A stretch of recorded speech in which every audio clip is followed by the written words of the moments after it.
All right, Yeah. come on, Pete. Let's go. I vibe, man. What's good, man? What's up? What's up? What's going on? All right, so I want to start off this podcast. I know that we are going to be discussing a particular subject, right? But just to get a little bit of a podcast conversation going, I like these philosophical questions that I come up with. So I wanted to just pick you guys' brain on this. So we got heaven and hell, okay? Mm-hmm. And if you got selected to go to heaven, all right, but your family, you say your wife, your children, and other people that you were close with didn't make it, and they had to go to hell, would you still want to go to heaven if you had a conscious choice?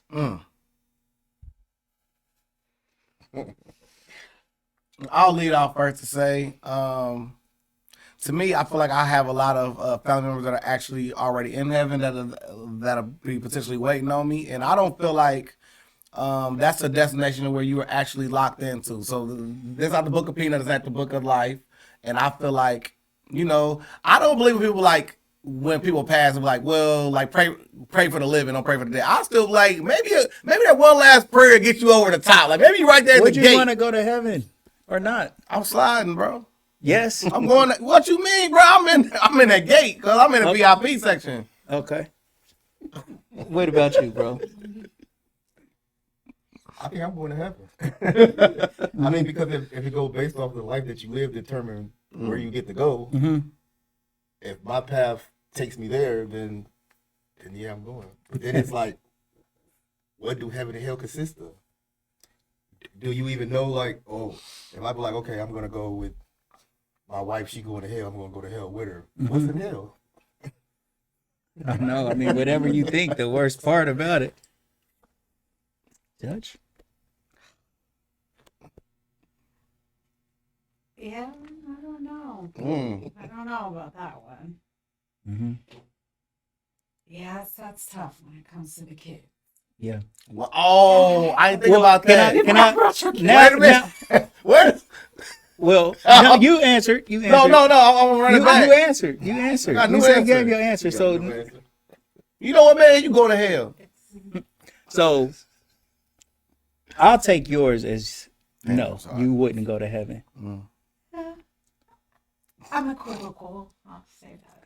So the way that I see this thing playing out is, if you decide to leave your children and your wife for hell and you go to heaven, you get sentenced to hell for leaving your family. The way that you actually get into heaven is to say, I'm going to hell with my kids, and then by that, Virtue. your heart I'm going to have puts you into heaven. That's what I. Man, hell no, man. We ain't doing that. I want to ask something. Heaven. Yeah, come on. Come on. I think that Let's go. I think in that situation, You got a trick, man. you got to actually see what heaven and hell is like, and you actually got to be put. It got to be happening for you to actually be able to make that decision. I don't believe you could just be like, "Oh, I'm going to do this in that situation," because what if hell consists of you go to hell and you just be on fire and you burn? And I don't think you can just make a decision like that unless you actually knew what it consists of. Go to hell was And- kinda and it was lit. right there. Would you I be? mean, but like, Come if on. you thought your kids were gonna like be burnt up like in a fire, Yes. and you had an opportunity Okay, you for that sacrifice I guess, I mean, it could be eternal burning, but let's just say it's a finite burning, right? Yeah. For purposes of our hypo here. And I mean, who could walk away from your kids and leave them to burn? up Not there me by anymore. I didn't themselves? think about I that. just- We said family. I was thinking like lineage. Like I was thinking of like my babies, but yeah, you got me there. And the second part to the question is, if you did get to heaven, right, and you know that your family is burning in hell, wouldn't you be a little disgruntled in heaven with an attitude? I'm talking about you got your conscious mind. You're not a robot. You still have free will to understand if you are truly happy inside or not. So then, if you got a bunch of disgruntled people in heaven, now we are shaping up to have a situation similar to what we have here on earth. So you made me just think of this separate point of if our children go to hell, is it actually our fault? Do we have the power or the dominion right now to make sure that they do not lead to destruction? You have influence, but everybody is responsible for their own self and their own choices. You know, I mean, some would say that like school, peers, and all of that have just as much or even more influence over your children than you do, just because they're probably with their peers a little bit more than they are with you, and the peer pressure and all of that other stuff. So I don't know. So, I mean, it's all interesting. Well, I got one more pushback before we vacate this conversation. Is what if you did everything you could and your child turned into like a Jeffrey Dahmer? At that point, am I saying okay at the gate or not? What if you did everything you could in your power and your child turned out to be? See, that's what I said. It's That's so a many great different question. things that can take apart. You got to be in that moment to make that decision. It depends on who your child is. You know what I'm saying? If you feel like your Yeah, child, you, if baby. you feel You like go your with child me. is in hell on a technicality, Right. then you're like, nah, I'm going to. This ain't right. But if Yeah. your child was Jeffrey Dahmer, you like, Yeah. you got a point. Okay. So let's start out with introducing the panel because we love to have, you know what I'm saying, everybody introduce themselves. Do not give out too much of your information, Judge. So we're going to go ladies first, of course. Thank you. I am Judge Angelina Jackson, judge in the General Division of the Montgomery County Court of Common Pleas. That is the adult felony criminal court and the court that oversees high dollar civil disputes here in Montgomery County. So I am one of 11 judges that sit in that court presently. Big dog status. Yes. Big dog status. That's nice. And of course, another big dog. You know what I mean? Who we got? My name is Reese Glover. I currently serve 20 years in prison for a crime I didn't commit. Me and two of my closest best friends, we was juveniles when we actually went to prison. And we were released in March 26th of 2015, and we just celebrated our 9-year anniversary in March. So. Okay, so here on the Legend of People podcast, we like to find the origins of our legends. Without further ado, where'd you grow up at, man? East Cleveland. East Cleveland. What's East? So what era is this? This the 90s, 80s. I can't tell because nowadays, you know what I'm saying, we all look young and fly at the same time, right? So what time can you, like earliest memory of East Cleveland? What, describing East Cleveland? Yeah, please. So when I first moved to East Cleveland was like one of the better suburbs in Cleveland. It was real nice. And You can talk into your mic too, bro. around that time, it's like when crack cocaine first like hit the inner city. So it's 80s. Late 80s, Okay. early 90s. Okay. And, you know, I kind of watched it go down before I went to prison. Mm-hmm. And back then, you couldn't even drive. If your car had a loud muffler, you couldn't drive through East Cleveland. They'd pull you over. Like, it just was that good of a neighborhood. I have a question real quick. So, and East Cleveland, was it prevalent as well, or did you only sit in like the inner city area? I said East Cleveland because East Cleveland was like known as a good suburb at that time. Okay. You know, so that's why I described it as that. Well, could you tell the influence of Yeah. the crack epidemic there? Yeah, definitely. And you know, I watched as it started to go down before I went to prison. Like so many people was moving out of East Cleveland, a lot of abandoned houses, like whole streets was just abandoned. And it wasn't like that when I first moved there. Mhm. And then once I went to prison and got out, We're gonna slow cook it though. Oh, yeah. We're gonna slow cook it, right? So as a young,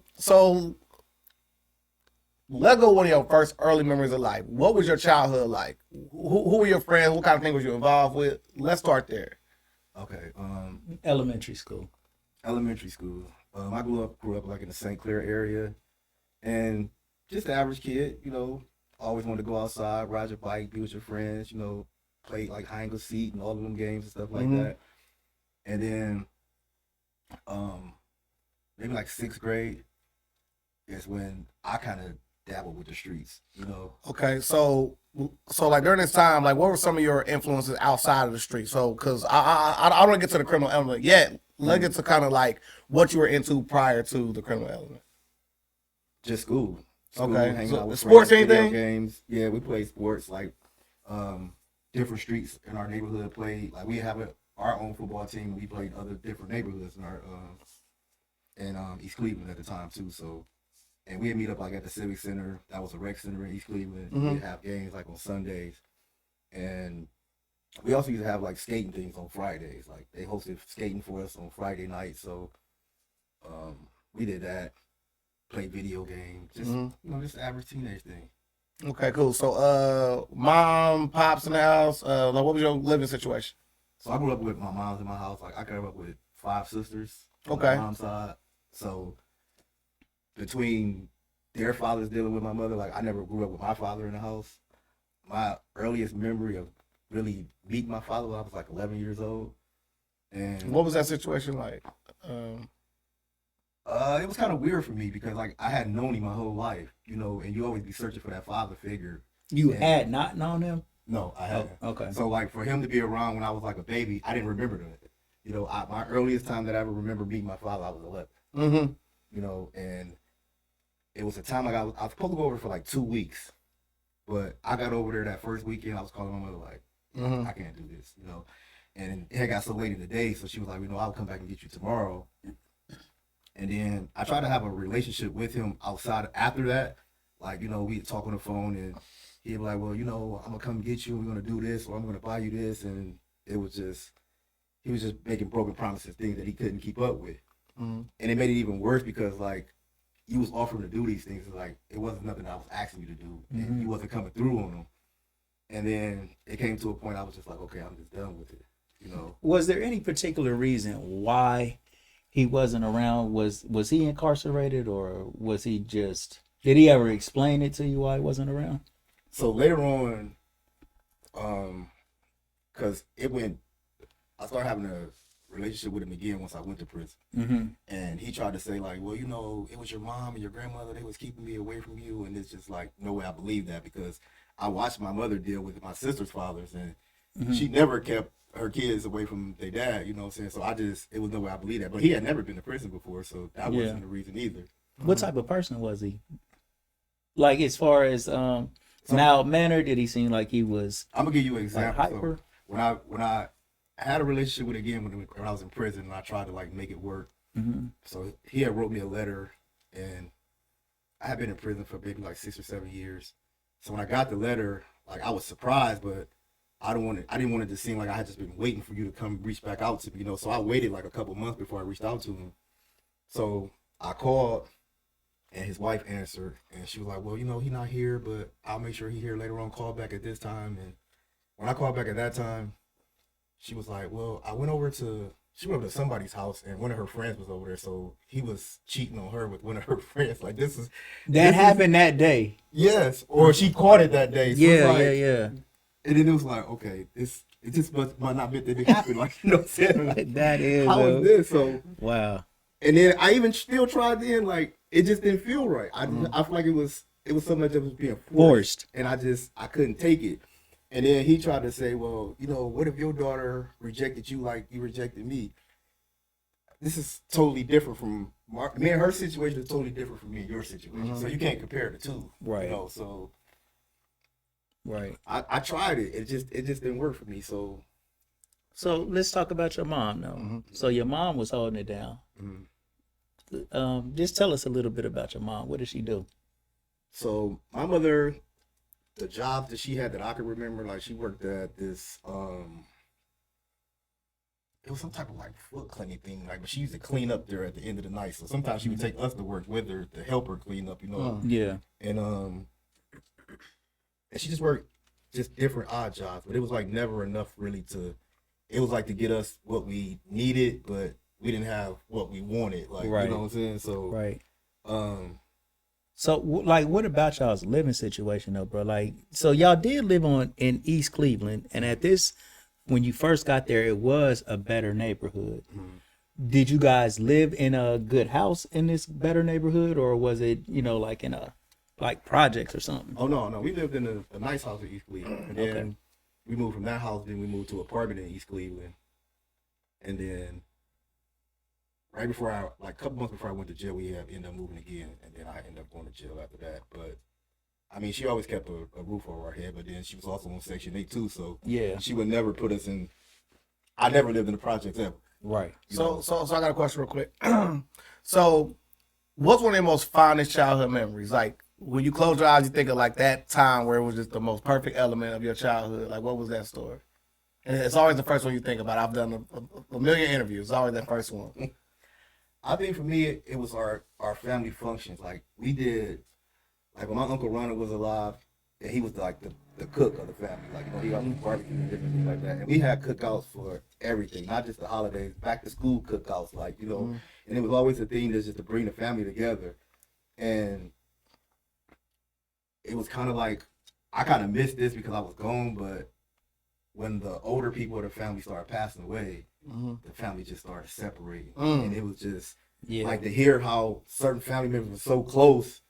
And then like when I was in prison, I called home, they don't even talk no more. Like, and that was just, that hurted to hear that because I know how close the family was at a certain point in time. Yeah. So, and it's like still like that Fragmented today, a little bit, you yeah. know, so I usually try to do this thing like the end of the summer thing, like something that I knew my family used to do at the end of the summer. Like I'd throw a barbecue and like I would try to provide most of the stuff so people would be like, well, I don't got this to bring, you know what I'm saying? Just to try to bring everybody together. Yeah. 'Cause I know that's what they would have wanted me to do. Mm-hmm. Okay, so now let's walk into the, you know what I'm saying, like the footsteps that led to the door, right? What are some of the things that kind of got you outside, like your first off the porch moment?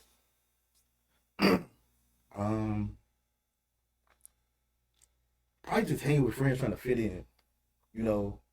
Like one of my friends that I went to prison with, he was kind of more advanced than the rest of us, you know, and he started off like he started selling drugs and he didn't even have to do this. Like his family, his mom and his dad was together. They both worked for Chrysler. Like he didn't have to do this, you know, but he was my closest friend, and to see like the things that he was doing and then to see the money that he was making, and then it was just like, that's what kind of just drifted me off into it, you know, and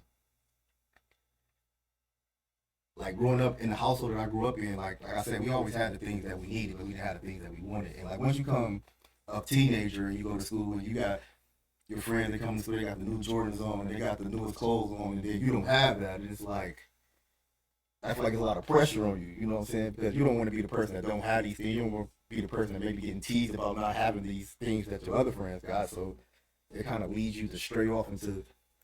I got a question for Judge Jackson. Yeah. So, do you see any common traits That's where I was going. or things that parallel? Well, we haven't heard his whole thing yet, but just with the people that you see that are coming into your courtroom that have being charged with certain things, do you see any commonality in most of them, like a common denominator?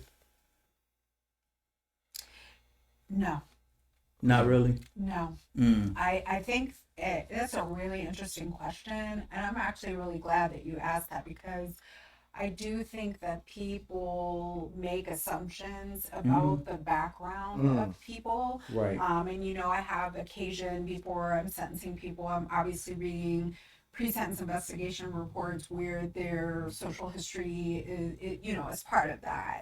Part of that investigation is summary of that is contained in the report, and it can't be a complete picture of someone's life, and it's based on self-report, obviously, but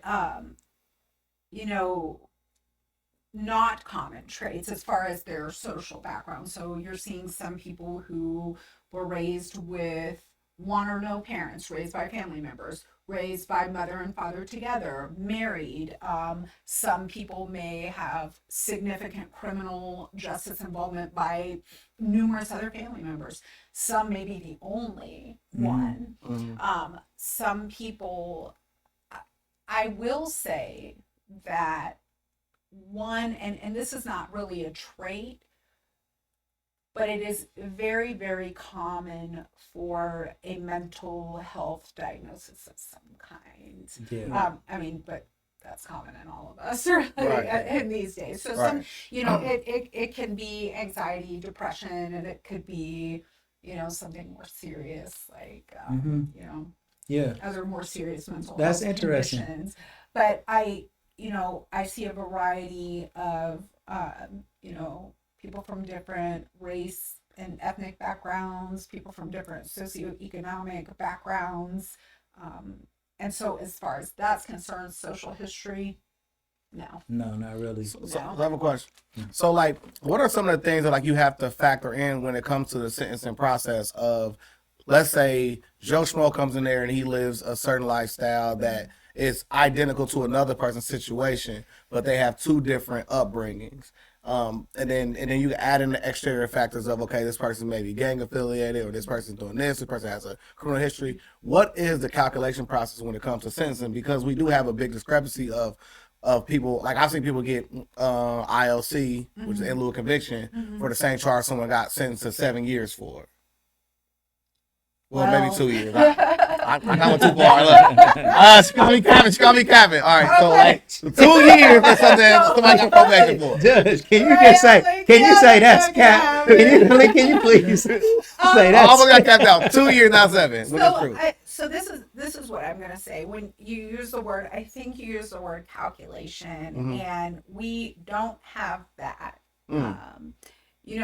We are guided by the overall goals of the felony sentencing system, and then we consider certain factors that are referred to as seriousness and recidivism factors when we are determining what sentence is appropriate within the range for that particular offense. And so it is really it's a highly individualized inquiry. It's very, and this is something else. And I think, I don't even remember if we talked about this in an interview before I took the bench, but I am a big proponent of data collection, because I think that is how you see trends. And it's really important for us to try to have fairness and proportionality in sentencing. But sitting in the seat now, I do see some validity to people's pushback on that, because every single case is its individual case. And so I think it's really difficult. So you're never really going to see one person getting 7 years and one person getting ILC. Sometimes for an offense that would technically be ILC eligible, you'll see someone get ILC, and you'll see someone who maybe does not get ILC. And that has to do typically with their prior criminal history. Okay. They would either be statutorily ineligible, or something like they have been on some form of community supervision in the past that was not successful. And so therefore the court would make a determination essentially that they are not amenable to that form of rehabilitation. Now, I'll be remiss not to ask you. So when you first let off, you said goals. So what do you mean by goals of? So we are attempting to obviously protect the public. Okay. We are attempting to deter future crime by the offender and others. We are punishment as a consideration, and rehabilitation. And so and none of those are specified within our statutory scheme in any mathematical percentage. Right. The statute doesn't say all of those things are to be weighed equally, which is also pretty interesting. Yeah.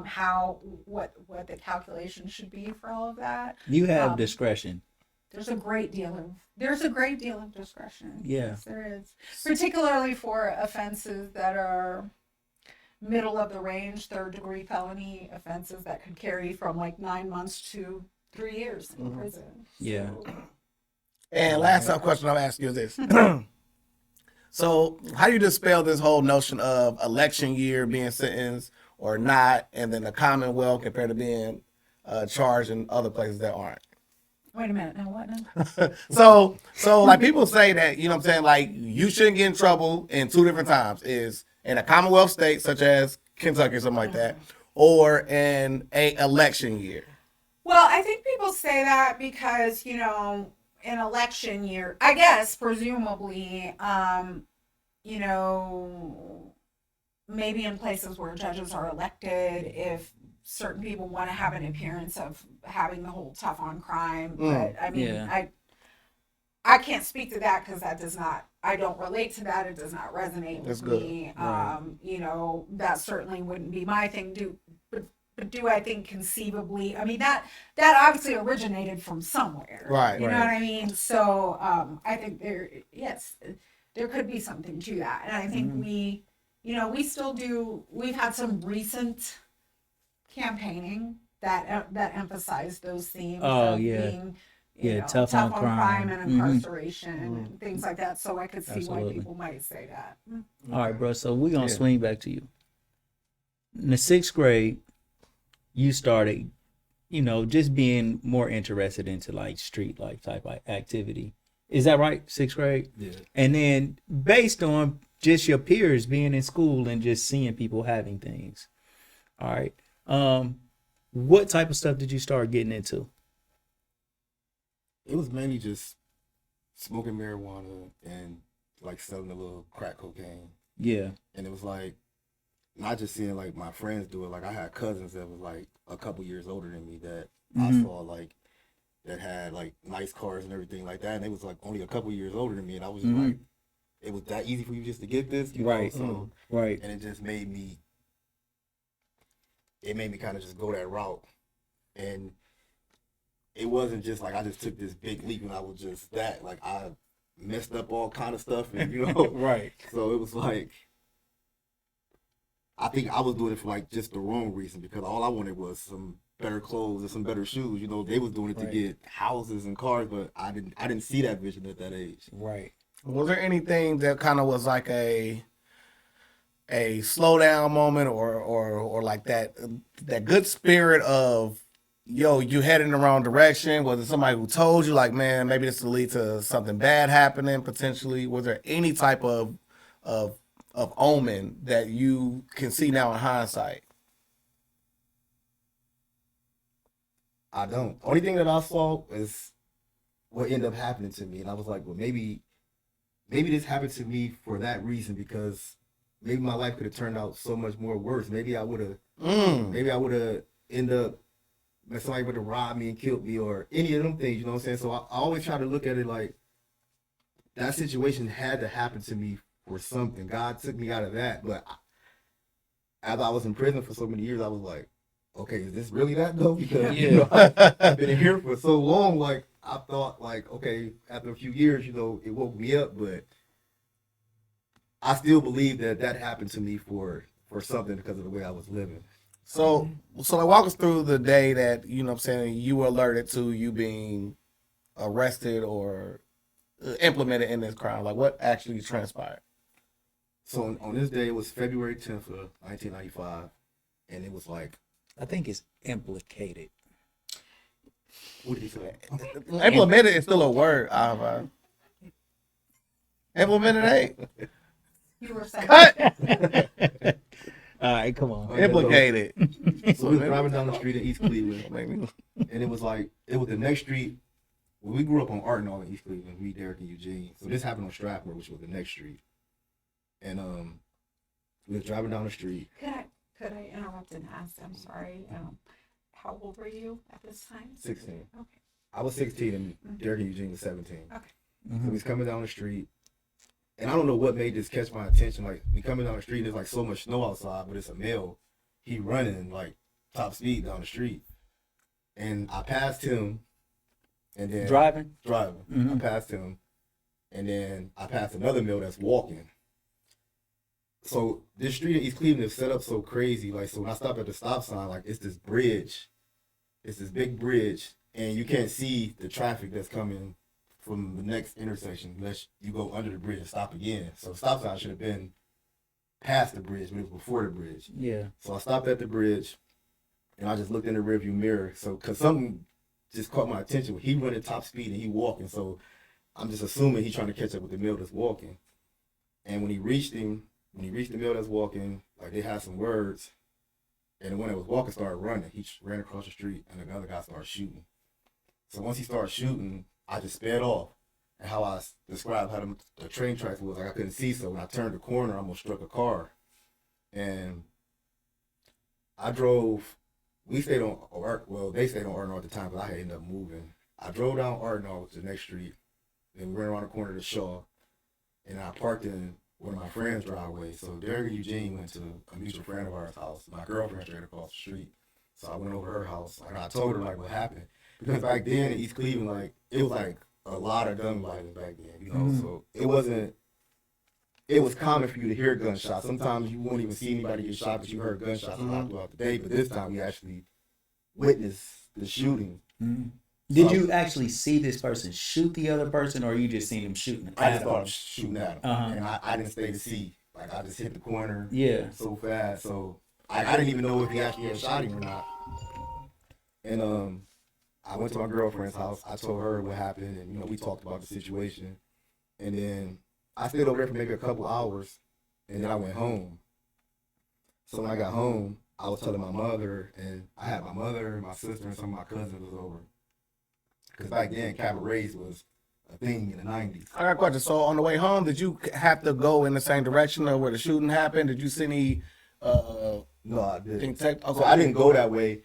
And the shocking thing is, I don't even know why I was coming that way anyway from the begin with, because I didn't have a driver's license. So I tended not to take main streets, and I had to take a main street to get to that street. So I don't even know why I did that. But when I went home, like I went to back streets home, and I told my mother what happened. And my friend Derek, he ended up coming over to my house later that day because his siblings was going to the cabaret party with my family.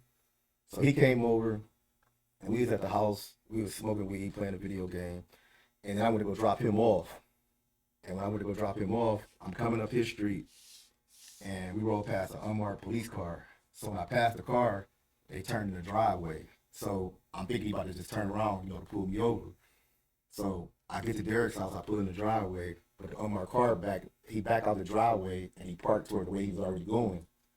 So it was just seemed odd. So I got to Derek's house, we went in the house for a while. So I was like, well, I'm about to leave now. So I go back outside, about to leave, but they were still down the street. So in my head, I'm thinking, okay, if I leave, they pull me over, I don't got no license, they're gonna tow the car. So I was like, I'm gonna leave the car here, and I had a cousin that stayed across the street. I was gonna have my cousin take me home. So I pulled the car out the driveway and parked it on the street. The police was just coming from both directions, like it was just lights. So they took us to the police station. So wait, I gotta pause you. So like, in that moment, what do you think it could have been? I had no idea. I know this just can't be me driving without a license. Like they're not gonna come like this. It didn't make sense. And when they took us to the police station, they put us in separate cars. Took us to the police station. Did they go on the house? They knocked on the door and got your cousins out of the house too? No, we had Derek's house. So they didn't even, we was already outside. They just Okay. put us in the cars. And like I don't know if his mom or his pops was upstairs. They looked out the window, but they never, I don't even know if they talked to them. I didn't know they just put us in the car and just drove us off. Mm-hmm. And we got to the police station. They strip searched me. And they took like all of my outer clothes, like my coat, my hat, all of my outer layer clothes they took. And I was just downstairs. I still didn't know why. So I don't know how much time passed. I seen an officer. I was like, why I'm still here? Like, I'm a juvenile. Like, I shouldn't be here. He like, well, the detective want to talk to you. So at that moment, I'm thinking like, well, maybe they can't get in touch with my mom too, because back then people didn't have cell phones. So I'm thinking like maybe they couldn't reach her because she was out. Let me hold on. Let's go back for a second. So when all these police come from everywhere, right? And they apprehend you guys, and are you saying like, what did I do? What did I do? I mean, you're asking them, and what's their answer? Nothing. They they're just quiet. Read us all right, cuffed us up, put us in the car, shipped us off. On the way downtown, you talking to the police officer that's driving you, you asking what's going on, and they still not saying anything. So I don't know if I was asking him in the car, but East Cleveland's small. Like, it ain't no, we was at the police station within ASAP. 5 minutes. Like, Yeah. it's so small. Mm-hmm. So, but once they took my clothes, I'm like, something still ain't right. But I'll ask one real quick. So, like from a legal perspective, is that customary to where if it's, let's say, homicide units on it, but you get street beat cops to come pick them up or something like that, or like detectives get them? Is that customary for them not to answer questions if you have questions as a person being picked up? When they're arresting you, do they have to tell you what you're being charged with? I mean, I don't know that it's customary. I can't, having not had a background in law enforcement. I mean, Right. obviously, I've witnessed what police do, and I think that sometimes they could be, Mm, vague, yeah. put it that way. Right. Definitely. Okay, bro. So we get to the police station. They take your clothes, and then where we at now? And I'm just waiting. Mm-hmm. And they were like, well, the detectives want to talk to you. So I'm still waiting. And I don't know how long I waited. Maybe like at least an hour or more. Mm-hmm. And then they finally took me upstairs. So I get upstairs, there's 3 detectives. And then it was just like something out of a movie.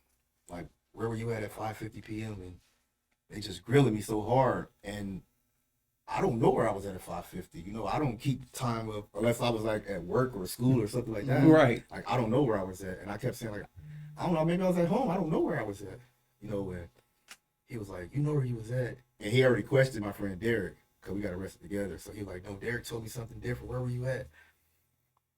And then it just dawned on me, like, okay, maybe they're talking about what I saw earlier. Right. And I just ran the story down of what I told you guys, like, everything that led up to me getting arrested. And they were saying, like, no, we got 15 eyewitnesses that's putting you at the scene and saying you guys are the one that did this. And Derek told me something completely different. And I'm like, there's no way Derek could have told you anything different. We was Right. together, And then it was just like a movie. They just kept asking me the same questions, switching up the words a little bit. And like I said, like, it's like it went on for hours and hours. And I don't really know how long it went on. But then my mom finally got there. And then when she got there, they was like, take your son in the back room and talk to him, before we question him. But I had already been interrogated for like an hour. Yeah. So we go in the back room. So my mother like, what you do? And me and my mother had a tight relationship. My mother do just about everything I did, Mm-hmm. And I told her, like, if I did anything, you would be the first person I would have told, because she always had my back. And she was like, all right, let's go back out there. And we went back out there. Even though that you was hustling and stuff, was you still in school at this time? No. Okay, so you had dropped out of school. Yeah, so Okay. I might go one day and then I'd be like, then I skip some days and I'd be like, I'm just going to start fresh next week. Yeah. Next week it'll be the same thing. So Yeah. I didn't actually withdraw. I Right. just pop up every now and then, but basically, like, yeah, I had dropped out for real. Okay. Okay. So, you tell your mom that you didn't do anything, and this is all a big mistake. All right, and then what? Go back out there. They questioned me a little more, and then they asked my mother, was there anything you want to say to him before you leave? And I'm like, before you leave? Like, I'm leaving with her. Like, they're like, no, you've been arrested. You've been charged with murder. And it was just like, it was a movie. No, not a movie, like a bad dream. Like, I'm about to wake up out of this. This can't be right. Right. And they end up swabbing my hands and stuff with gunshot residue. And they just put me in a holding cell till the next morning. And like when I woke up in the holding cell, like I see my friend Eugene in the hallway. And they wouldn't even know that Eugene was with us and we didn't tell them that, it was 3 of us in the truck. Yeah. That's what we saw. That was the only way we was able to go get him. And then they end up making him the trigger man as the person that actually pulled the trigger. Right? But they wouldn't even know he was with us unless we didn't tell them. What? Yeah. So, did you get a chance to talk to Eugene that morning when you seen him in the hallway? Yeah. So we talked in the hallway, and then like shortly after that, we got transported to juvenile. They transported us like at 8 o'clock that morning, and we was all in the same car going to juvenile. And so you're only 16 at this point, and so you're waiting to go to trial at this point. Did you get a lawyer? Yeah. So in juvenile, we only was going to court once a month. You go to court once every like 30 days, 30 something days or whatever.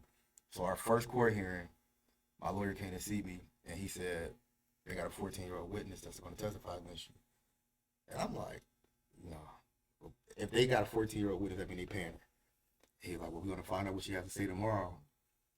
And she got to understand. Her story was all over the place. Wait. Before we get there, right? So, Angie, like you were a public defender before, right? So, like, put that bag on real quick. What kind of things would you do to prepare for this situation? If you were representing him in this situation, what were some of the things that you probably would have done to kind of help the situation or alleviate the situation? Or So are you talking about at the beginning of a case, I mean, you know, obviously, a defense attorney who is, you know, has been recently appointed to a case would want to address the issue of bond for such serious charges as what you had. As a practical matter, people are not being released, but in any case, you would address that almost immediately and then start reviewing the discovery that obtaining and reviewing any discovery that's been provided so that you can immediately start your investigation of the case and your preparation of the, and obviously you're going to see your client immediately. I don't know how long it was before you saw an attorney, and I don't know if you retained someone or had a court-appointed attorney or a public defender. But those are some of the things you would do immediately at the outset of a case to start building your attorney-client relationship and preparing your defense of the case. So, from your legal perspective, what is one thing he could have done that kind of could have safeguarded him from it getting progressive? I'm only asking such a, okay, like it be something as simple as. So yeah, I think I'm kind of. If I was still practicing attorney, I would answer that question a little bit differently than what I would do. So the way I would now. Okay, but bro, you actually seen the people who did the shooting, right? So when you are, the police is blaming it on you, and you're like, no, I didn't. I seen the person who did it. Was you able to describe the person who did it, or you just, I mean, you're driving, so I know you probably didn't get a perfect look at him, but did you at least try to say, you know, hey, it wasn't me. I seen a person walking down the street and they started shooting. Yeah. And they were saying, well, what did they look like? Or this, So, that, and the I mean, I third. give them the description that I can give. Like, you gotta think it's wintertime. Yeah. And a hood on, tied up, and you know what I'm Yeah. saying? So all I could do was give them a description of the clothes that they had on, but I couldn't identify the shooter or the victim. Right. You know, so like, and it's kind of one of them things to where like if me and you known each other for so many years, and you, if you saw me walking down the street, I got a hood on, you like, oh, that's so like, Yeah. you know me, like, you Yeah. know, so like, Yeah. I didn't know neither one of them people, like, Right. you know, like the victim was from Elyria, he wasn't even from Cleveland. What did they say the motive was for you guys to shoot this person? Drugs. Drugs? So the victim, apparently the victim had some fake crack cocaine in his shorts pocket, like something he had on under his pants, Mm-hmm. you know, and so they try to say that we killed the victim for selling drugs on our corner. So that's what they made it seem. So like it's like a little side street. So they said we came down the street. And my friend Eugene, And how did they just manufacture the story? because so they said they found something that consisted with gunshot residue on a truck. So they came up with this thing that we came down the street. Derek shot at the victim out the passenger window. We in a Tudor K5 Blazer. Now Eugene's like 6'4", he in the backseat. So he missed, handed Eugene the gun, lifted the seat up, let him out, and he was still able to shoot. They the made victim. all this up. Yeah. Yeah. That was their theory of how it happened. And the only witness was a 14-year-old girl. And she made 3 different statements that was like all like different. And the thing was like her first statement was, you know, I can't identify the shooter. I didn't see his face clear enough. So what would be the point to keep wanting to get her over and over and over? Right. And they kept doing that. And then it was her first one, they wouldn't have got her without her grandparents even being there. Man, that's... Yeah. And so the whole time that you're in jail, I mean, from the moment you're being arrested, it's got to be in your mind that the truth is going to actually come out. Yeah. Right. They're going to figure this out, and like you're going to, you know, get out of this situation. So now we're at trial. I mean, this still hasn't happened, and now you're in the middle of a trial. So we did 90 days in juvenile. Mm-hmm. Then we got bond over to adult court. And our bond was like $500,000 to start off with. I got a quick question.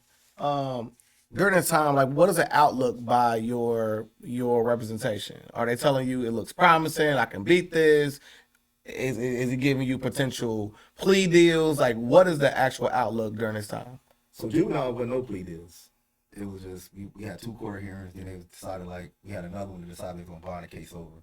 Then we went to adult court. Is this a court appointed lawyer that you got, or is it No, this paid? is paid. We all 3 had paid in Yeah. juvenile. Okay. So then when we got to the county, I couldn't afford to keep paying the one I had. So Mhm. then I ended up getting 2 appointed lawyers, but Eugene and Derek both had paid lawyers. So at this time, we had a total of 4 lawyers when we went to trial. So, but the crazy part with this is, Can we stop so that everybody understands what bound over is? Please, please. Because you had said that you were bound over. So Yeah. I think some of the audience might not understand what that is. Perfect. Yeah. okay, so a bond over is usually when they just transfer your case from juvenile court to adult court. But it usually go off of age. It usually go off of evaluation that they do on you, and it usually go off of the nature of the crime of the case. And I thought that I had good grounds to not get bond over because I didn't really have a juvenile record. The only thing on my juvenile record was truancy. I wasn't going to school. And outside of that, I didn't have no other charges or nothing. But they still end up bonding all the 3 of us over. But Derek and Eugene had What were the ages? 16 16 and or 17. 17. Mm-hmm. He was 16, and then his 2 co-defendants were 17. Yeah. Okay. So then when we get to the county, that was the thing that it got crazy because our bond started off so high, 500,000. Right. Then they dropped it down to 100,000. Then they dropped it down to 50,000. We was able to make bond. And then trial, So you did bond out. we did bond out. All 3 of us bond out. When we was out on bond from the end of June, trial started in January 1996. And our trial, so that's when the plea came. And this what made me think of your first question about picking heaven and hell. Mm-hmm. Yeah.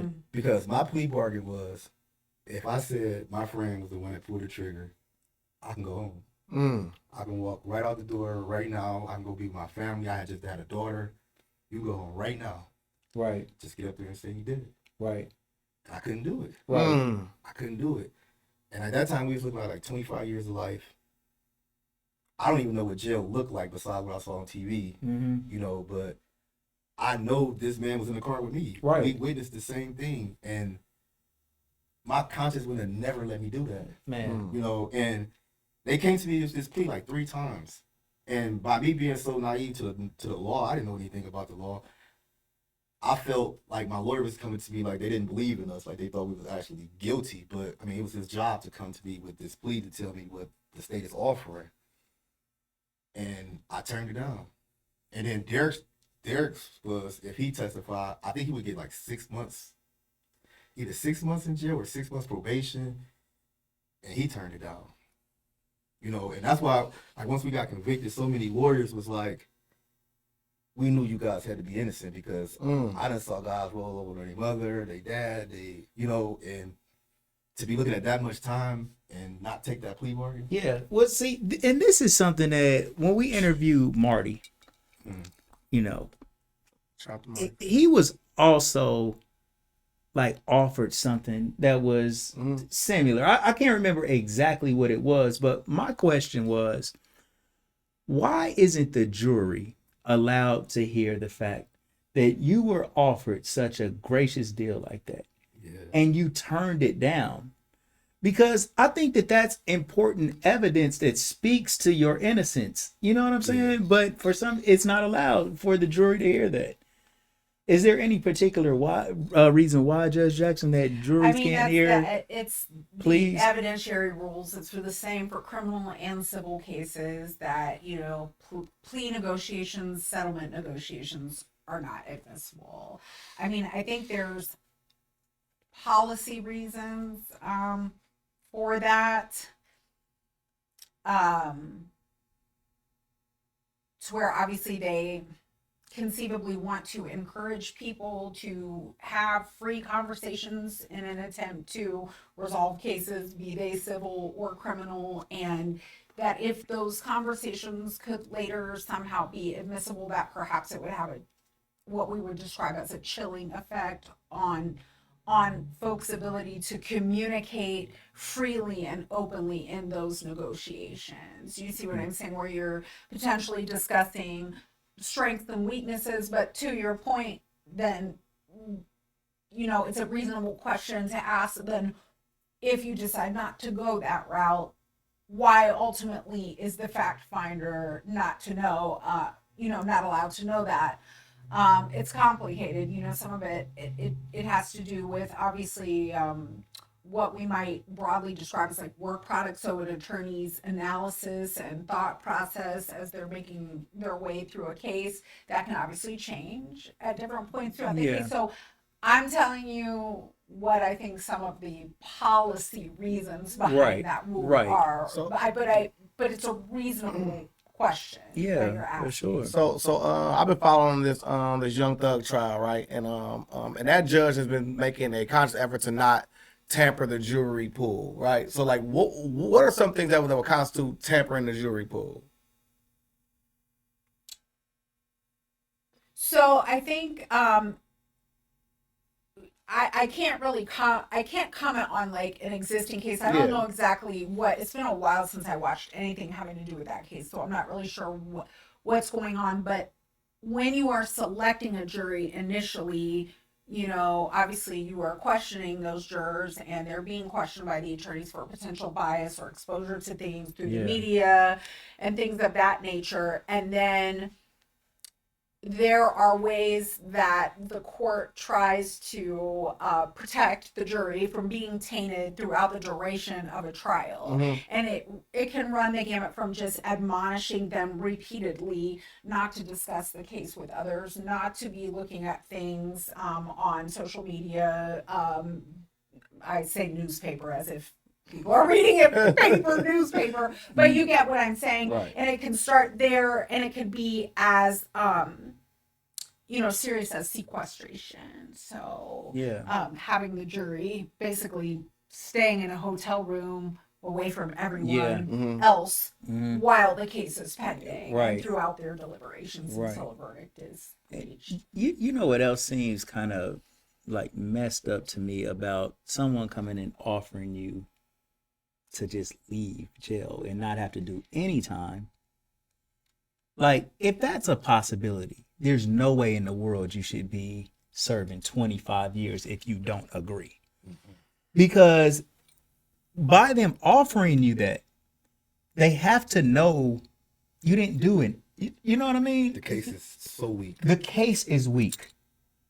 The chances of you not having anything to do with it, the probability is high. That's why they're making you this offer in the first place. And then to be so gun-ho because you don't want to tell them something that didn't happen. You don't want to go along with what they're saying. They say, okay, well, we're going to stick it to you. Like, to me, that just seems awful. Yeah. That is very harsh, man, to do that. I've been going around speaking with this Judge Donnelly from the Supreme Court, Mm-hmm. and it's been about dark pleas, and like that's like Mm. part of it. Like, so mine just happened to happen on the front end. Like, they offered me, if I testify, I don't get to go to jail. Right. But then like Marty's case, they offered Marty a plea in the beginning, but then once the evidence showed that Marty was innocent, Mm-hmm. they still wanted him to take a plea of time served. Yeah. That's just insane. Like, why you just can't admit you're wrong and just let the person out? You still want to get that conviction, and it's just crazy. Yeah, I mean, I'm like, bro, how the pride and ego is for nothing. Yeah. Like the average person on this, if a prosecutor came out and admitted they made a mistake, yes, people would be outraged, but at a certain level, we would respect the fact that you admitted, like, you know what, I got this one wrong. And if we can fix this some type of way, whatever way, if we do have to pay this person, rightfully so, for a mistake that we made, let's do it. But that's more admirable than saying, okay, let's just to save face, let's do a dark plea. Let's say that you did it, but you've done enough time. Like, to me, that's just is wrong. And Like, we looking for justice here. You know what I mean? Prosecutors have to do a hard job Yeah. by actually going in and By putting means. people away. I mean, they have to stand up, keep the community safe. By means. So they do serve an important purpose. Absolutely.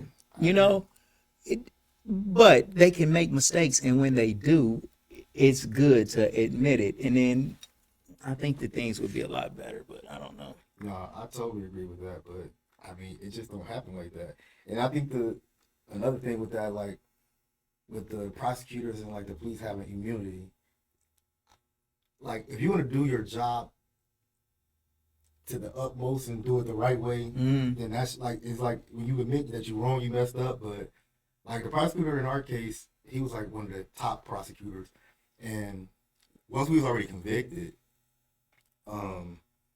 we first made a public records request, and we never kept receiving the police reports.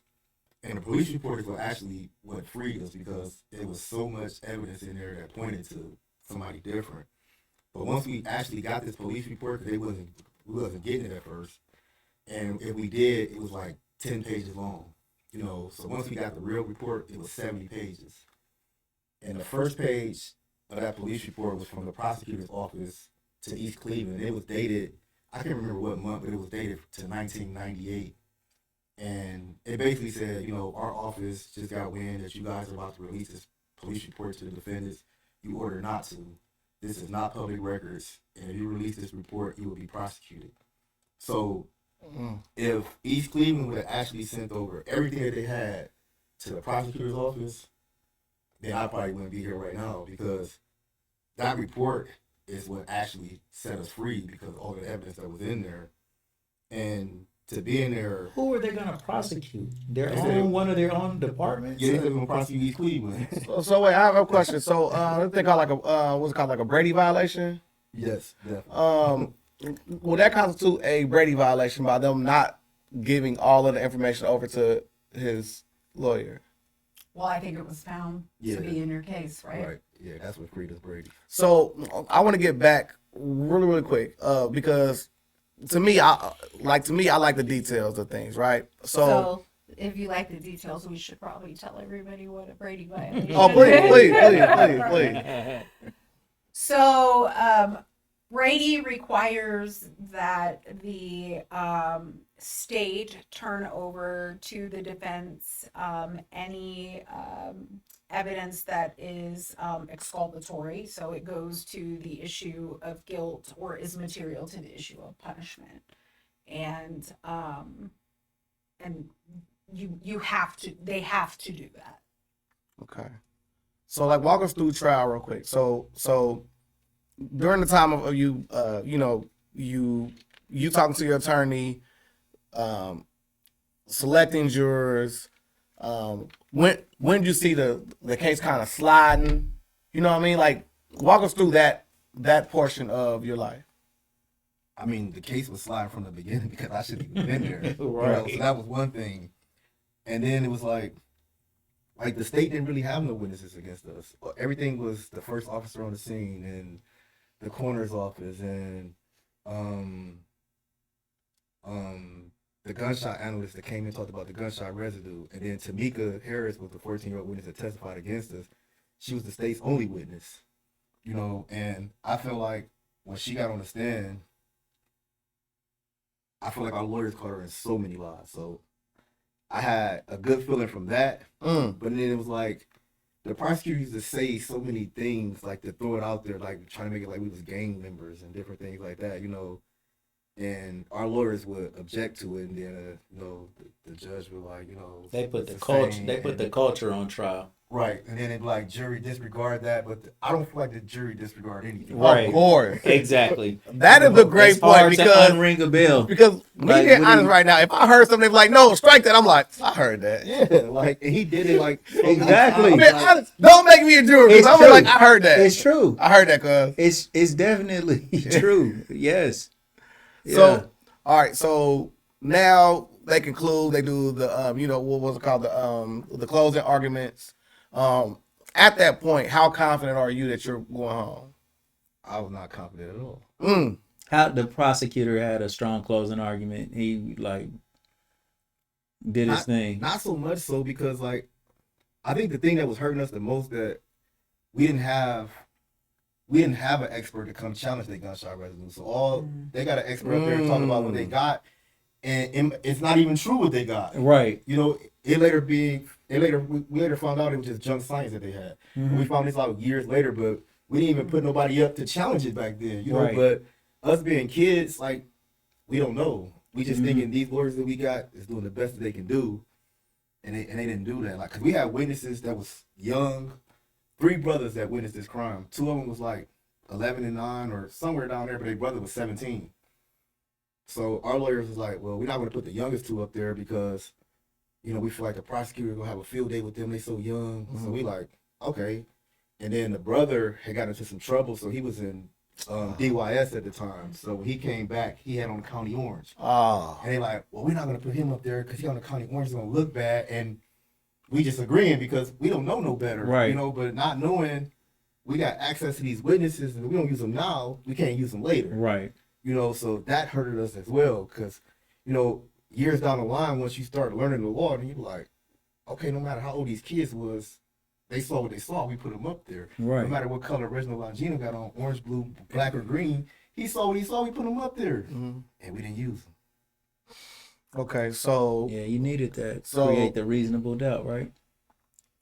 so you're at the point right now to where the jurors are deliberating. Of course, your heart's in your stomach.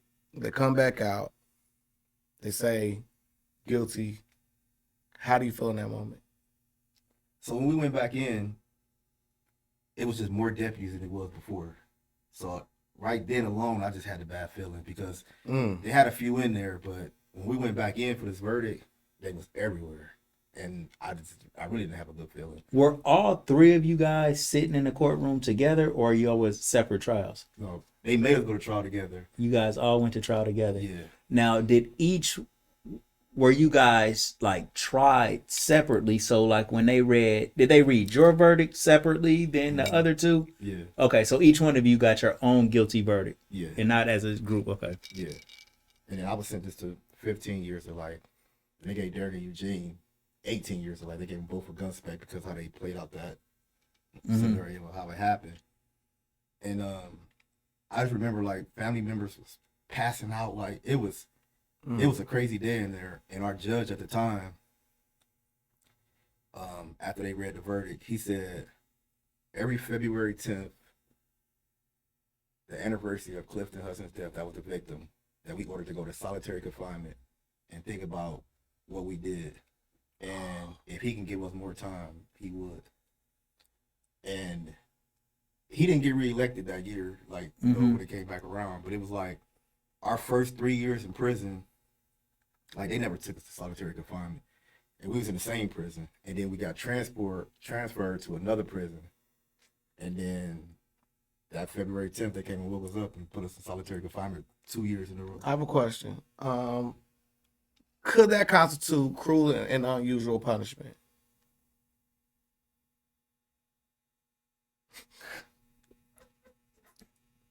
I mean, could it? Yeah, absolutely could. I mean, the prison sentence is cruel and unusual, seeing how they didn't do it, but then just being extra about it. Was this a high profile case in the media by any chance, or no? And it was like, so, you know, we had to go up for parole. So in order for you to get a parole, you have to take responsibility for your actions. So they want you to come in there and say what you did. So my first parole hearing, the state's only witness to me because she did recant. She did recant maybe 7, 8 years down the line. The judge had granted a new trial. My friend Eugene had got out for a second. And then the 8th District Court of Appeals reversed their decision. So they sent him back. So he was out for like 9 months. So all of that happened. But when I go up for parole, you know, I explained this. State's only witness recanted. I explained all of these things. And he was like, well, you know, I got to go off what my paperwork say and, you know, due off of the serious nature of this crime, I'm going to give you 5 more years. So I take After you've done how much time already? 11 years. He added 5 more years to your 15-year sentence. 5 more years. So then I did that. What type of, well, as far as being an inmate, was you getting into a lot of beef and a lot of fights in jail? I mean, did they take that into So consideration? my first time up, the worst thing I had, I caught another case in jail. Mm-hmm. So my mindset was like, you got to have this great attorney, this high profile attorney, and after so long, like the family money get short. Yeah. So I started trying to hustle in jail to try to get some money up for a lawyer. So Right. I did catch another case before the first hearing. So I knew worst case scenario that would be 5 years, and they gave me worst case scenario. Okay. And so I caught an extra charge, which gave me an extra year.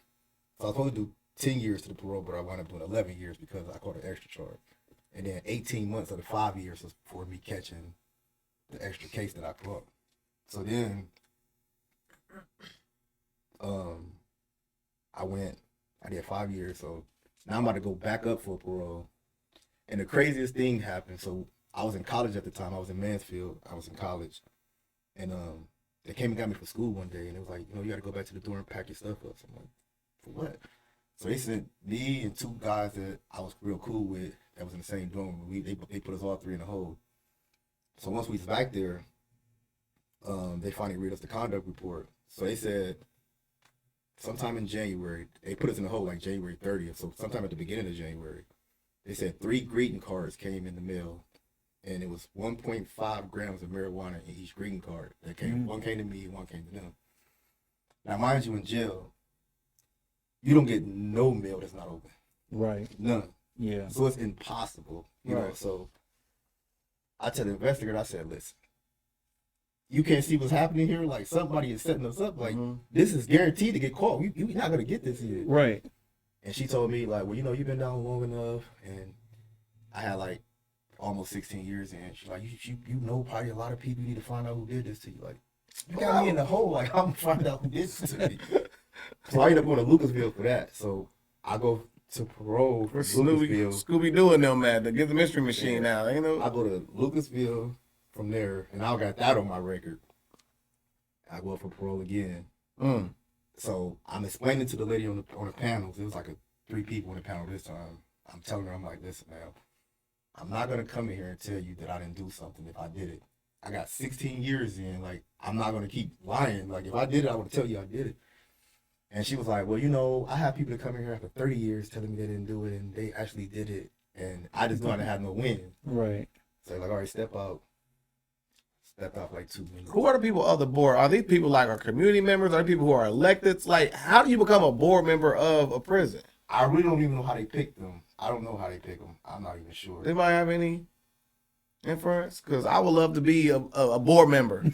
But I feel like board members should We need consist more of- board members like us. I would love to be a board member. These people just all they go off of a report they read. They never get to know anything about you. So I feel like sometimes people that's staff members in prison maybe should have some input because these people is around you every day. Yeah. They know the kind of person that you are. These people don't know. You're only going off some papers they read. Right. So That's a good they gave me idea. 4 more years. So after they gave me 5, and they gave me 4, and just luckily, we got out March 26th because I was supposed to go back up September 2015. So there's no telling what would happen because I wasn't willing to go in there and say what they wanted me to say. So at any point, okay, so we got 11 years in, right? Or 16 years in. When did you get in contact with the Innocence Project in order to like start helping you get exonerated? So when Eugene came back to prison, because he got out in 2004, he was out for 9 months. He came back in 2005. And I think we got the Innocence Project in 2006 because he had reached out to him, but he already had his own counsel. Mm-hmm. So now we couldn't represent you because you already got counsel. So then he gave the information to me and Derek, Mm. and it just worked out because then we both were Shout on out to them. Eugene, man. And then, they took the case for me and Derek. So now we got the Innocence Project working on our behalf. And then Eugene had Brent Burner working on his behalf. So then we had a team. Mm-hmm. And I think we got the Innocence Project in 2006, but it still took like almost 10 years. Yeah.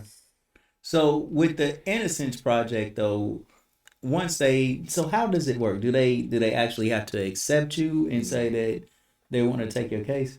So basically, like, you have to write in. It have to be the person that's convicted of the crime. No family member can do this for you or anything. Yeah. You have to write in, fill out the application, and then you have to provide documents that can prove, that you are innocent. So we basically, like, we gave them our transcript and everything that we had with the case, and they accepted it.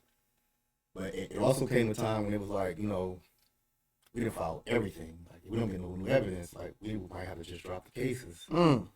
When they accepted your case, though, that did at least give you at least a little bit of light, Definitely, from a dark place. With them, it was better than you. I'm in here trying to hustle to get this best lawyer.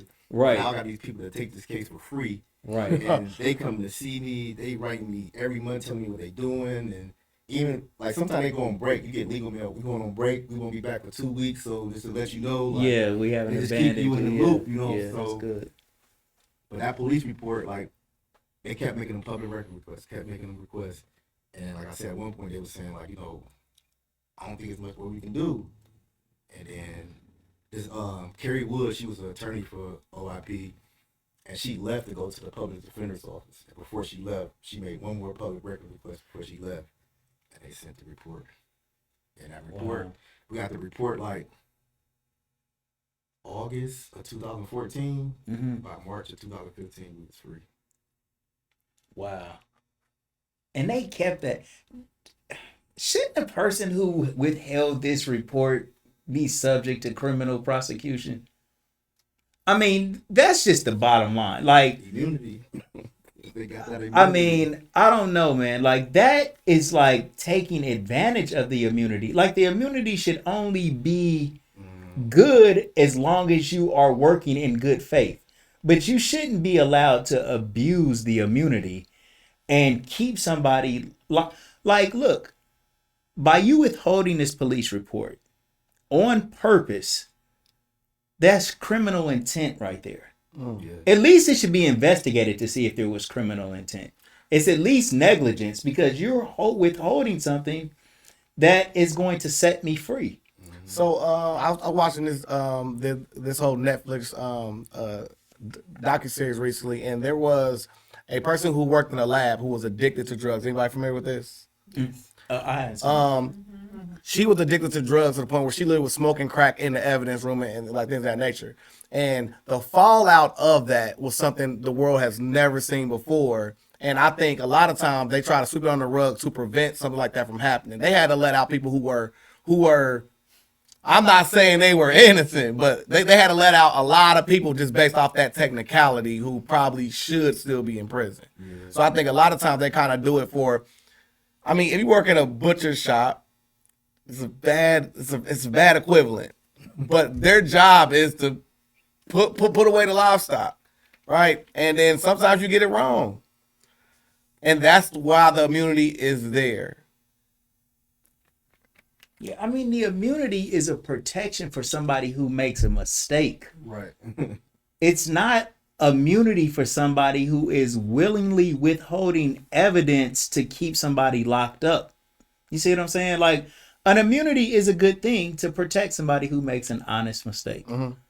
Right. But did you ever get an explanation in your case by anyone regarding that failure to produce that police report? Nope. Have you ever talked to a civil attorney regarding this? So we had we was going to court. We had a civil part of our case to where we were suing East Cleveland and we were suing Cuyahoga County, and both sides were saying, like, we don't feel like we owe anything. So it came to a point where the judge that we had, he was basically saying, okay, we're going to combine this case together and we're going to make the prosecutor stand trial. But it had to go to a higher court for that. Mm-hmm. So that's when the decision came. Cuyahoga County was offering us $1.5 million apiece. They kept saying East Cleveland is bankrupt. So now it's going to you're going to be more bankrupt now. Sixth Circuit or whatever to determine if if the prosecutor has to stand trial. Now we know that what the prosecutor's name is Carmen Marino. We know what Carmen Marino did was wrong. We know this report that they withheld from us kept us in prison because once we got it, it freed us. But the thing was, is this court going to accept that and make him go to trial? So it was the thing of our lawyers like, okay, we can combine it, and if we go to trial, if they actually make him stand trial and we win, we can make Cuyahoga County pay the whole bill. But then it was like, okay, if they take them off and then the 1.5 is gone, and then y'all win against East Cleveland, what are y'all going to receive? Right. So we took the 1.5. I know that's right. We took the 1.5 because, like, if he let Cuyahoga County off, then it's just East Cleveland. And then we won against East Cleveland. We won $5 million. But then it was like That one what again, bro? $5 million. $5 million. I know that right to lean in. So with that, It's it's something in the report to where the judge put it to where it's against the detectives and not the city, which makes no sense. So now we're still trying to fight to get the $5 million because these detectives don't got $5 million in their state. right. So it's a thing with that. So we still haven't received nothing from the $5 million. Mm. So we still going back and forth with that, trying to receive that. So like you've been awarded a judgment of that already? Yeah. Man, where's JG Whitworth when we need him? Right now, so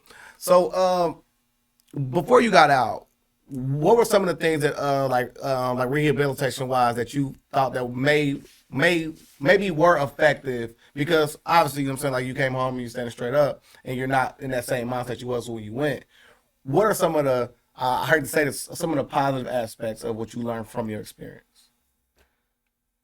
So I only took classes that I felt like would be beneficial for me, and whatever the parole board recommended that I take.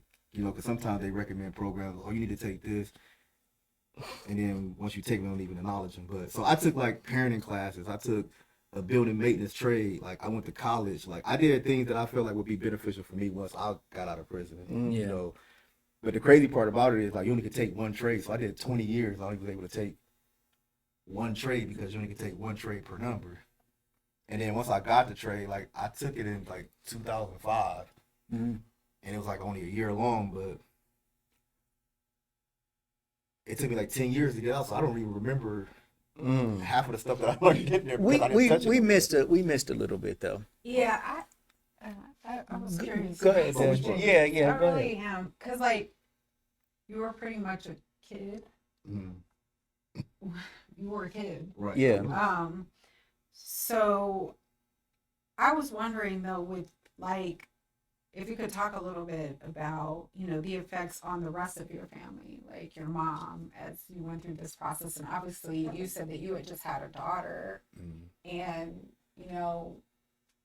were you able to have some kind of relationship with your daughter while you were incarcerated? Just what that was like. Yes. Because as a mother, I can only, Yeah. I can only imagine what that felt like. So luckily for me, like my mother and my sister like stepped up huge. I got an older sister. She's 2 years older than me. Mm-hmm. So like they take turns bringing my daughter down, and then like my aunt, like she stepped up. So that was the best part about it, that I had like 3 individuals that, okay, we're gonna just take turns. Like each of us gonna take turns getting her down there, And me and her mother, like we was on good terms when I left, but she was a kid too, So like for her to just, go on and start living her life, I understood that, because it would have been selfish for me to expect her to just put her life on hold, because she a kid as well, So luckily for me, like I had my mother and my sister and my aunt that, they stayed bringing my daughter down there. They took turns bringing her down there. So I did have that. And like, it was a huge effect on my mom as well, because like me drifting off into the streets, I still was out there able to help my mom when I was out, So that was the thing. And it came a point in time, like sometimes people would give my mother money to send me, and then my mother would be like, yeah, so gave me this money, I sent it, and I'm waiting, and it don't come, right? I'm like, oh my God. So I had to have a conversation where I said, Mom, listen, if somebody ever give you money from me and you need it, just tell me you need it and let me find another source to get it again. Right. But when you tell me, oh no, I sent the money and I'm waiting, now I gotta go without because I'm thinking you sent this money, you didn't send it. Yeah. And she was like, I don't want to let you down. I'm like, but Mom, you are letting me down because you're not being honest with me, And that still didn't work. Like, it still used to happen. So I used to have to tell people, like, I'm gonna send you something on Thursday. yeah. So when people give her, I got this money, I'm gonna give it to your mom. No. Give it to my grandmother. Like, give it to somebody else, you know what I'm saying? Because I didn't mind if she needed it, but just tell me, like, let me give me another source so I can still get it. Yeah. And then, like, with family, is like, sometimes family feel like if they can't make it to see you or they don't have no money to see you, then they shouldn't communicate. Yeah. And it came a point in time, like, I went years before without hearing from my mom in prison. Yeah. And I know it's because they feel like I can't send this or I can't make it to visit, so I shouldn't do this. And it just be the smallest things in there. You get a letter just telling you, I love you and I'm thinking about you, like, that's huge. Yeah. But they don't understand that point. And, like, for me to get out of prison, like, some of the decisions I was making, like I would go live with my aunt. And my aunt, like, helped me out so much in prison. And certain family members don't like my aunt. Oh, she feel like she better than this B, and she feel like she better than the people. And Yeah. I don't feel like that. That's not how it was for me. And she had the space, the living space for me to come live there. So people start, oh, he did this because he want to get back at us because we don't like her. What? Right. I just got thrown out here. Like, I don't even know what tomorrow's gonna consist of. Like, I'm figuring it out as I go, So, but if they conscious messing with them, thinking that I'm making these decisions to get back at them, and I'm just trying to figure it out. Yeah. And it took me years. I'm still figuring it out, Yeah. So it's like. But I want to go down this road though. Like we talked about the agony of actually being locked up for something that you didn't do, right? But I don't think we went through the celebration of getting released and to know how, like, coming down the line, right? It took you 10 years after you got with the Innocence Project. But I want to start zeroing in on those last few days of when this was actually becoming a reality that you was going to get out. Like, what was happening when, like, let's take the day where they actually told you you're out of here. Walk us through that day. I was still kind of nervous that it wasn't going to happen that day. Because, so, like, or a couple of days before, like, leading up to this. So to go back, like, technology changed so much. So, like, when Eugene got out, when the girl recanted, that was 2004. Yeah. And he was going on house arrest. We had to wait some people out to the house, and all these things had to happen. So he actually sat in jail for like 4 or 5 days after that hearing.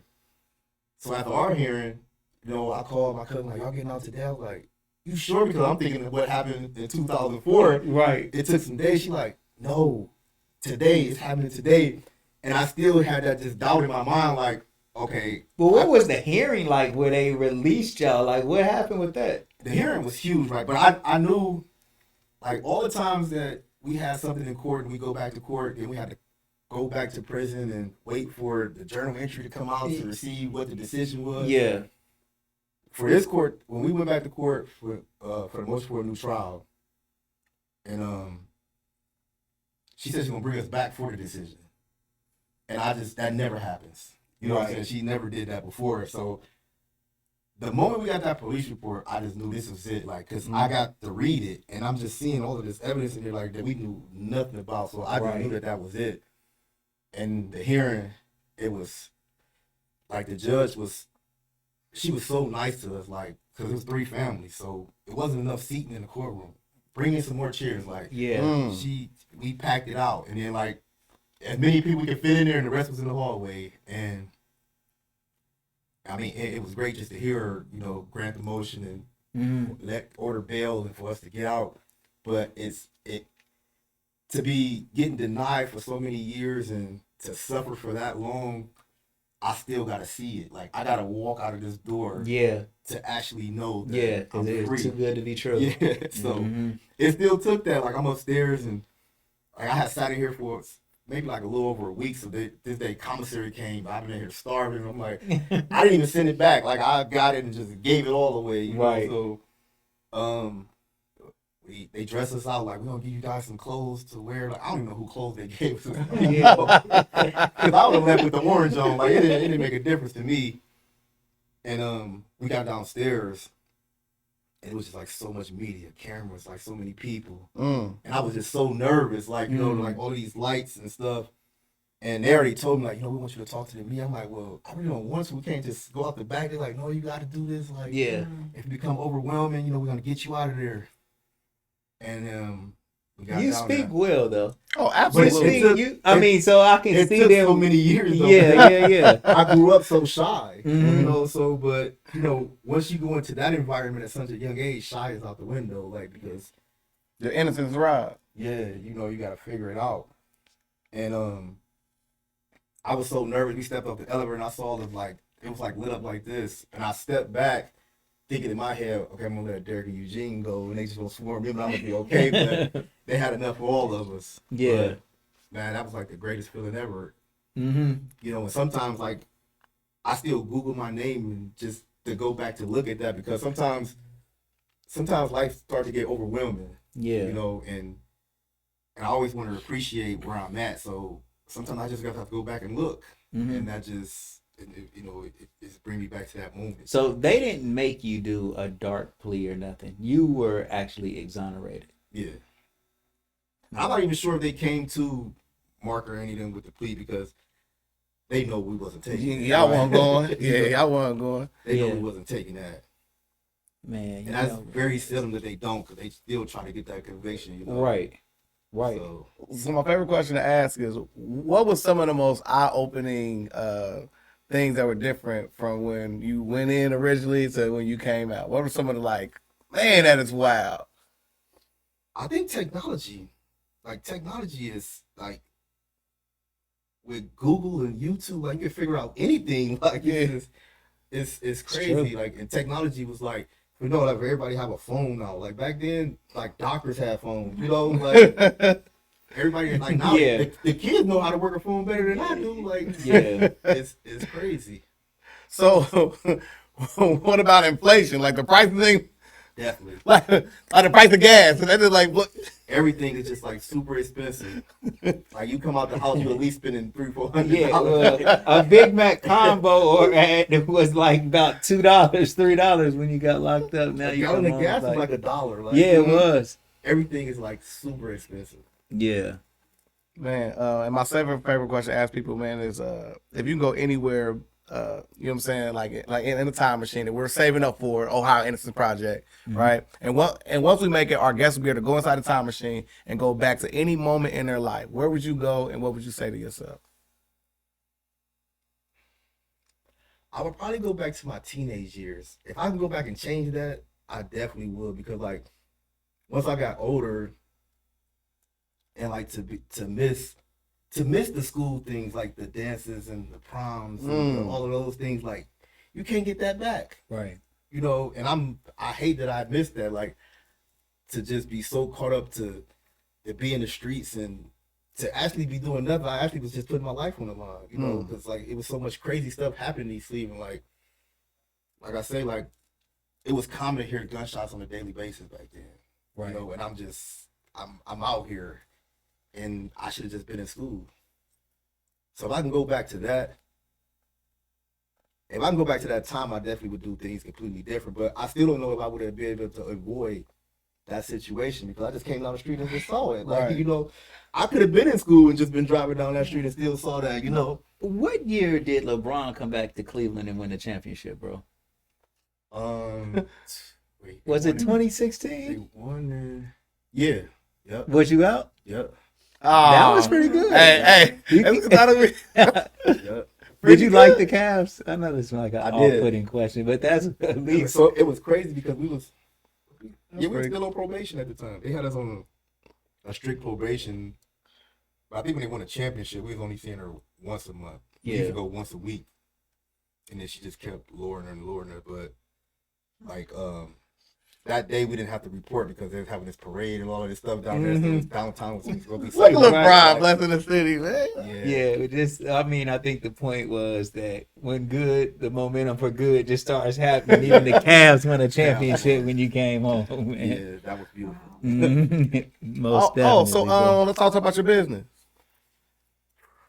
That's a whole nother chapter. But so last year I had purchased this turnkey bar and grill, and another exoneree, Ruel Saylor, the offer was presented to him, and he was like, I'm kind of on the fence with it, so he brought me on, and then so they wasn't willing to let us take over the guy's lease who had the business, so we hired a lawyer to draw up this different contract, and which he should have never done that because sublease, we should have never done that because that was a disaster waiting to happen.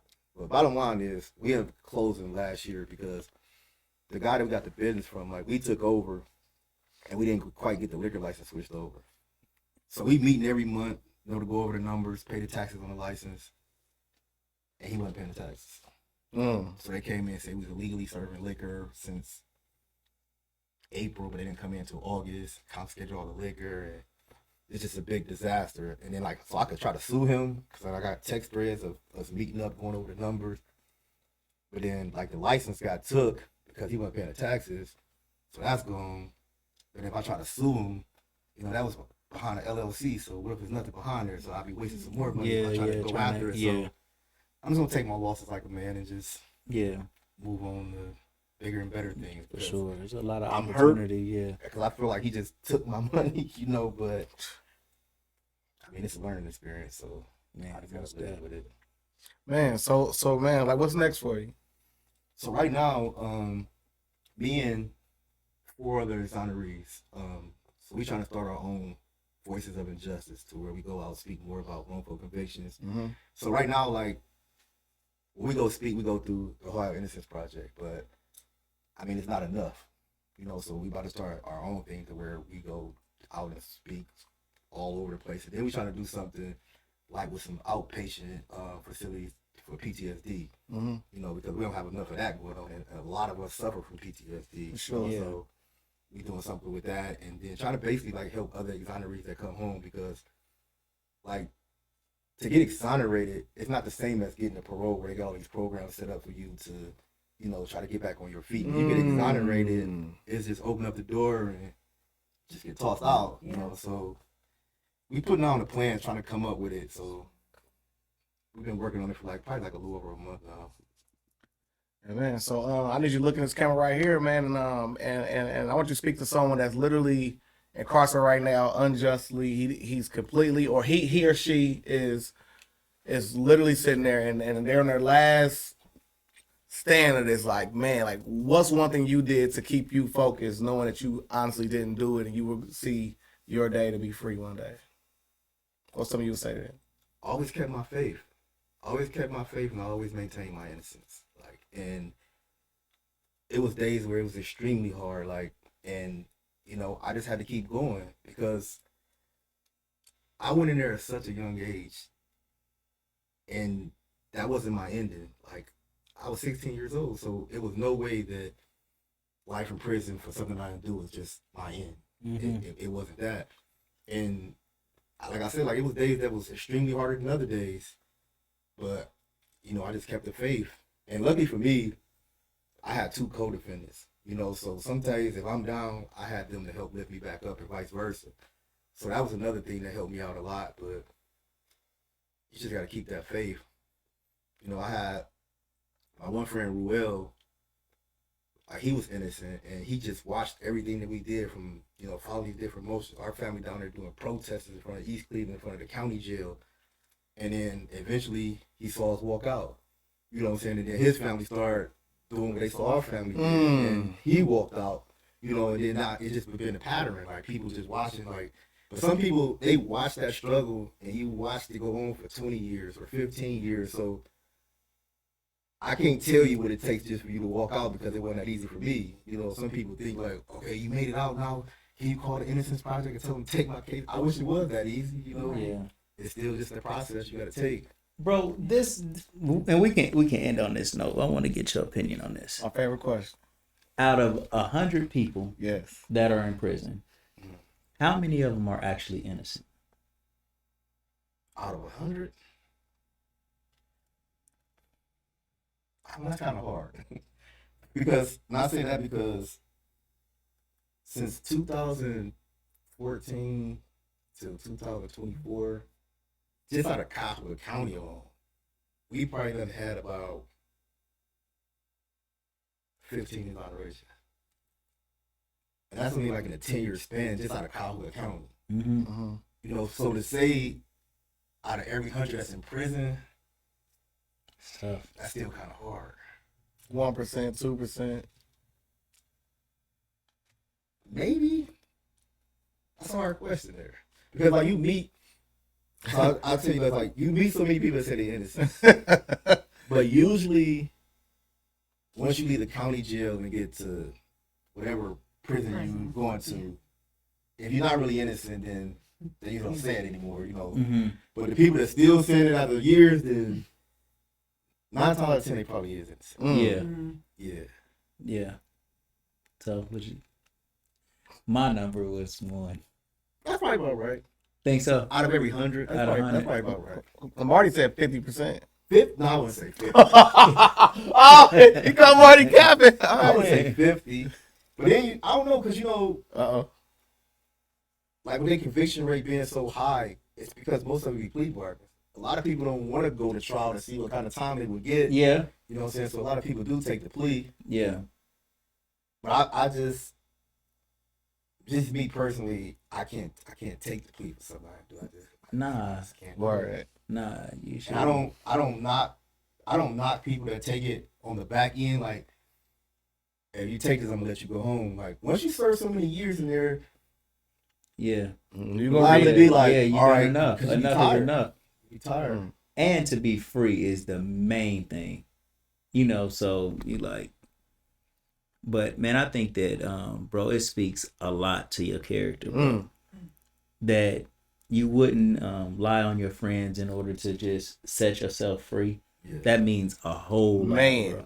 It means a whole lot. And I think that even though that you was in the streets, if we had more people like you, I think the world would be a better place Absolutely. Thank you. to stand on those type of principles. Yeah, for sure. Because, you know, hey man, people get caught for doing stuff with other people and then tell on them. You know what I mean? In order to get themselves out of jail. And that's one thing that gets frowned on in the community. But for you not to, you know, just lie on you, and all of you guys was tight like All that. of them, solid. None of you would tell a lie on your brother in order to just get less time. So that says a whole lot about you, bro. Yeah. Real stuff, man. You got any good old words of wisdom for I us had before we to go? ask him one day because you know so many people they took they had to me and Derek because what we didn't do. But I had to ask him one day like, how did you feel about that? Yeah. Did you actually, you know, did it ever cross your mind that maybe one of us might do it? And Yeah. he said it did. I don't know if he's telling me the truth or not. But Oh, he said it never crossed his mind that y'all would even tell on him and say that. Yeah. Did he ever get mad at y'all for bringing up his name in it anyway, though? Because Gene, they didn't even know that about Gene. He was chilling. So like we brung it up, and then so a guy we grew up with, father, said after he heard the shots, he saw the truck come down the street, and us 3 was in it too. So he was Yeah. another person that said it, but you know, we thinking, I mean, we doing the right thing. Yeah. Y'all You know, saying so like, like- bruh, we didn't do nothing. It was Yeah. me and I'll our tell you the other whole bros in there. truth. That way you can't Right. catch me up in nothing. Right. And then you still use the hangers. It's very interesting, but there's another story that is definitely looming. Is this 15 people being exonerated out of this same department, withholding evidence, and it's definitely something to be investigated, man. You know, I don't know. That sounds like it's an infestation happening. Yeah, that's a lot. Just out of Cuyahoga County alone. That's a lot. 10 years. That's a lot. So, Judge Jackson, any key takeaways that you can take from this? I mean, I just want to thank you, you know, for coming to Montgomery County, coming to Dayton Mhm. to share your story. It's, you know, I can't imagine that it's an easy thing to do. So I just want to say that I appreciate you being here today. Thank you. Sure. And how about I said, any good words of wisdom? Any good words of wisdom?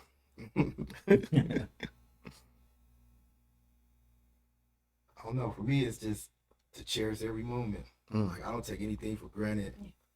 Like after going through that, it just makes you appreciate the smallest things that you don't even think that you would appreciate. You know, when I was on house arrest staying with my aunt when I first got out, and I told her one time, you know, she's like, you probably still feel like you locked up because you're on house arrest. I was like, no, I don't. Like, you know, I still feel like I'm free. I might can't go where I want to go, but I still feel like I'm free. And I told her, like, you know, just to be able to go in the kitchen and open up the refrigerator, and I might not even get nothing out of there, but I can do it, you know. And then a couple days went by, and she was like, you know what, nephew?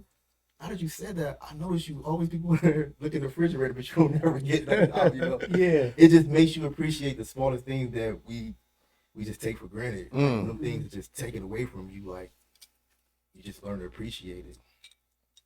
Man, So, to me, man, it truly was amazing. Judge Jackson, I want to thank you For sure. for coming through.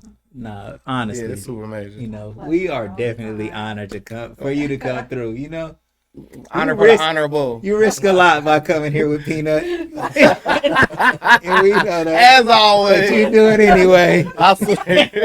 I'm gonna get hit with the gavel so we get on camera like, that. Nah, for sure. But man, No thank, doubt. thank everybody. Man, here. shout out to Jill for putting it all Jill, together. Jill. You know what I Chill, mean? Jill, and the Ohio Innocence Ohio Project, man. Innocence You guys are doing an Project. amazing job out there. Continue doing what you're doing, and then you can streamline the process by instituting giving them a lie detector test, man. You need to partner up with Maury or something, and then we can streamline the process. They're gonna take 10 years, right? Say you innocent, then get them up out of there now. But it's all love, y'all. All right. Peace and love. Love everybody. See y'all next Legendary time. People Podcast, Legendary People, Legendary Stories, baby. All right. Boom.